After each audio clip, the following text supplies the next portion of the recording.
Gurita judi online telah menyasar beragam profesi dan usia, mulai dari anak-anak hingga orang tua maupun warga sipil hingga pejabat di pemerintahan. Lantas apa yang jadi kendala? Susahnya memberantas praktik judi online dan jerat hukum. Seperti apa agar ada efek jera bagi para pelakunya? Untuk mengulasnya sudah bergabung di Sapa Indonesia Malam, staf ahli Kapolri Arianto Sutadi dan pakar hukum pidana Hipnu Nugroho. Selamat malam Pak Arianto, Prof. Hipnu. Selamat Selamat malam. malam Pak Rianto, Mbak Priska. Selamat malam, saya ke Pak Arianto dulu. Sebenarnya bicara soal pemberantasan judi online ini kan kalau sekarang yang terjadi masih marak. Dan ada kesannya sulit diberantas karena ketahuan satu sindikat hilang lagi, nanti ada lagi. Bahkan kalau diibaratkan ini seperti gurita, sulit sekali diberantas sampai ke akar. Ini karena tidak adanya goodwill atau apa Pak Arianto? Saya kira kalau menurut saya sulit diberantas itu bagaimana ya? Itu kan definisinya adalah banyak sekali kejadian, tapi yang ditindak cuma sedikit. Ya. Dan kemudian berkembang terus kan gitu ya Bu ya. Ya. Nah, kebanyakan orang berpikir kalau judi itu diberantas dengan menangkap pelakunya supaya jera sehingga pelaku yang lain tidak tumbuh. Nah sekarang pelakunya itu udah ribuan banyak Bu. Tetapi yang bisa ditangkap kan cuma sedikit sekali. Contoh saja nih Kapolda Metro ya. Ini sekarang menangkap ya setelah digedor-gedor oleh Pak Prabowo sama Pak Kapolri gitu kan. Wah, penangkapannya spektakuler. Saya kagum juga nih. Diekspos gitu ya. Coba nanti kita lihat Bu nanti. Kapan dia bisa mengirimkan itu ke hakim? Paling cepat dua bulan kemudian baru bisa menangkap orang itu dan memproses. Sementara yang lain-lain di lapangan sana masih banyak sekali Bu. Tumbuh. Kenapa itu tumbuh? Ya karena kesempatannya itu ada. Kenapa kesempatannya itu ada? Karena aturannya itu sudah ada tapi dilanggar dan tidak mampu ditegakkan. Kayak gitu Bu. Jadi saya pikir sekarang ya kalau kita mau berantas judi itu ya memang harus pakai kesungguhan nomor satu. Tapi harus pakai taktik yang seimbang dengan perkembangan tantangan yang dihadapi gitu. Iya, apakah memang aturannya tidak bisa mengejar modus judi online yang berkembang sekarang atau apa kalau kendala dari penegak hukum, Pak Arianto? Kalau orang-orang teknisi yang mengatakan gampang itu Pak, kan itu judi online kan sudah ada apa itu datanya, kemudian laporannya oleh PPATK dan sampaikan polisi tinggal nangkep gitu Bu ya.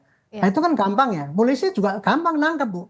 Kalau itu ditangkap, tetapi untuk memproses sampai ke pengadilan dia butuh waktu gitu loh Bu. Ya. Jadi kan kayaknya kan jadi lelet gitu. Seperti itu. Jadi saya bukan mengelak bahwa polisi sekarang ini sudah berhasil tapi kemudian apa judi masih tetap marak nyalahkan masyarakat, bukan ya Bu ya. Tapi memang karena anatomi judi online ini khususnya ini memang yang sangat spektakuler. Menurut saya sudah extraordinary betul. Iya. Karena apa? Sudah dalam perkembangannya kita bisa lihat semacam deret ukur. Sementara penegakan hukum maupun taktik pemberantasan yang lain itu sangat jauh dibandingkan dengan perkembangan perjudian yang di lapangan itu. Nah, kuncinya ya harusnya sekarang harus pakai extraordinary cara. Dan secara masif kita mengimbangi seperti itu mulai dari pembinaan, pencegahan sampai penindakan. Barangkali itu paling tidak bisa agak mengerem gitu. Nah, saya tanya ke Prof. Hipnu soal cara yang extraordinary seperti apa yang bisa mengimbangi pemberantasan judi online ini. Kalau tadi kata Pak Arianto kan ya oke lah sudah diproses, tapi kapan masuk ke hakim ya P21-nya untuk dilimpahkan ke kejaksaan dan sebagainya. Nah, ini apa yang jadi kendala dan bagaimana mengimbanginya? Cara-cara extraordinary seperti apa, Prof? Ya, ini Mbak, ini kan mumpung pemerintahan baru ya. Dan korban judi online sudah luar biasa, hampir 1 juta. Kan begitu kan. Jawa Tengah kami itu nomor 3, konon nomor 3 dari seluruh Indonesia. Nomor 1 adalah Jawa Barat, nomor 2 DKI, nomor 3 adalah Indonesia. Cara yang disampaikan Pak Arianto kita bagus tuh. Karena extraordinary crime berarti penyelesaiannya juga extraordinary crime. Kalau bisa pemerintah membuat ya ibaratnya sejenis perpu atau suatu aturan apa untuk mempercepat suatu penyelesaian judi online. Sebab judi online itu kan dengan digital, pembuktian digital forensik cepat sekali dan perkembangannya juga luar biasa, menyasar kepada hampir semua profesi.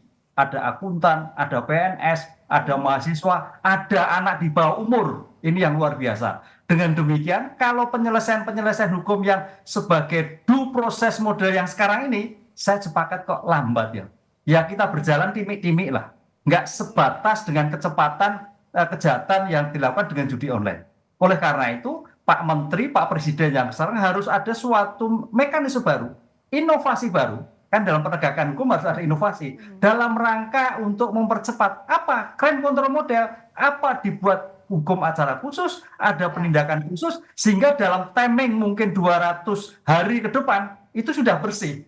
Kalau penyelesaian biasa, oh itu sampai bisa tengah tahun, bisa ke 25 Mbak. Ya, jadi artinya crime control model ini kan dari mulai misalnya berbentuk perpulah seperti yang tadi Prof. Hipnu katakan, tapi aturan turunannya juga menggunakan hukum acara apa dan sebagainya harus disiapkan satu paket ya, Prof. Hipnu? Ya, betul, satu paket karena ini suatu itikat. Sekarang pertanyaannya, apakah kita kalah dengan pelaku judi online? Apakah kita kalah dengan server-server judi online? Gitu. Negara harus tidak kalah. Bagaimana membuat hukum baru, aturan baru, mekanisme baru dalam rangka percepatan penanganan penindakan judi online. Itu yang kita tunggu. Sebab kalau kita mau ke hukum yang lama, undang-undang IT, apalagi KUHP, apalagi KUHP, yo kita nanti 1 tahun yang lalu, Mbak, Sakung datang baru selesai, Mbak. Ya. Ini suatu yang tidak ketemu kalau kita memang menentukan extraordinary crime dalam kasus judi online.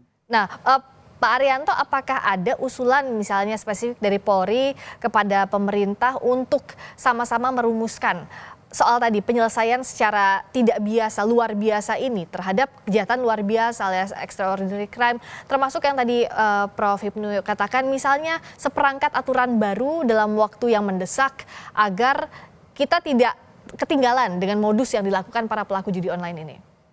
Betul Bu, sejak dulu saya masih dinas ya, 14 tahun yang lalu itu, saya sebagai Kadif Binkum itu polisi itu dibilang hukum itu. Polisi itu kan pelaksana hukum di lapangan. Ya. Mestinya di dalam membina hukum itu, polisi itu memberikan catatan-catatan khusus kepada setiap hari Bu, penerapan hukum yang sudah ketinggalan zaman. Kemudian disarankan kepada DPR maupun pemerintah untuk dirubah. Undang-undang yang nggak sesuai itu dirubah, dan yang perlu undang-undang baru ya, teknik-teknik baru itu perlu dirumuskan. Sama juga dengan seperti tadi Profesor sampaikan itu tadi ya. Kita kalau untuk judi online ini, kita harapannya sih cepat penyelesaiannya itu. Sebetulnya bagi saya sih bisa itu Bu, nggak sampai menunggu undang-undang. Karena kan sekarang ya judi online itu bisa terjadi karena apa? Karena ada situs yang diizinkan, server yang diizinkan oleh menteri. Ya. Dan kemudian counternya itu kan gampang. Kalau itu melanggar izinnya dicabut, diblokir dan sebagainya. Itu nggak usah pakai undang-undang Bu. Kalau pemerintah membuat aturan, oke lah situs boleh main gini, ini. Saya nggak begitu mahir tentang digital Ibu ya.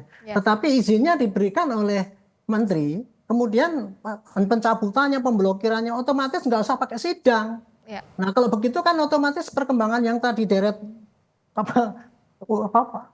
deret ukur atau deret apa Ya. itu cepat sekali, itu bisa dikonter dengan kecepatan tindakan yang sangat simpel. Contoh seperti itu, penindakan elektronik itu, tilang elektronik.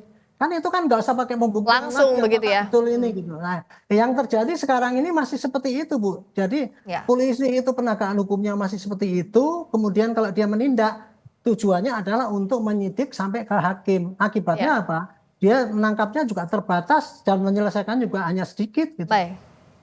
Nah, Prof. Hipnu, artinya dengan semangat bersama-sama memberantas judi online tidak hanya semangat saja, tapi bagaimana agar bisa terlaksana seperangkat dengan aturannya, jadi tidak hanya dalam tataran visi dan juga semangat, tapi memang bisa diterapkan di lapangan. Bisa, makanya di sini ini tantangan Presiden Pak Prabowo, bagaimana perangkat hukum yang membuat aturan sedemikian cepat, tapi juga harus dilindungi dan juga mendapatkan suatu dukungan pada masyarakat. Karena judi itu juga faktor kultur juga mempengaruhi Mbak. Kultur, misalkan karena sekarang pertanyaannya sejauh mana keluarga bisa melakukan pengawasan pada anaknya, pada ibunya, pada suaminya, pada istrinya dan sebagainya. Ini kan juga menjadi masalah. Jadi dalam hal sebagai extraordinary crime, sebagai faktor kultur, lingkungan, pegawai, kemudian rumah tangga, itu juga sangat menopang sambil tindakan penegakan hukum yang inovasi baru, model baru sebagai untuk percepatan, khusus percepatan judi online, sehingga dinamika hukum itu tidak hanya stagnan, tapi ada dinamis baru dalam rangka pemenuhan penangkapan, penyelesaian judi online. Itu suatu yang luar biasa kita. Jadi tidak sampai menunggu yang seperti kemarin, keadaan seperti ini Pak Arianto sepakat itu lama sekali itu nanti.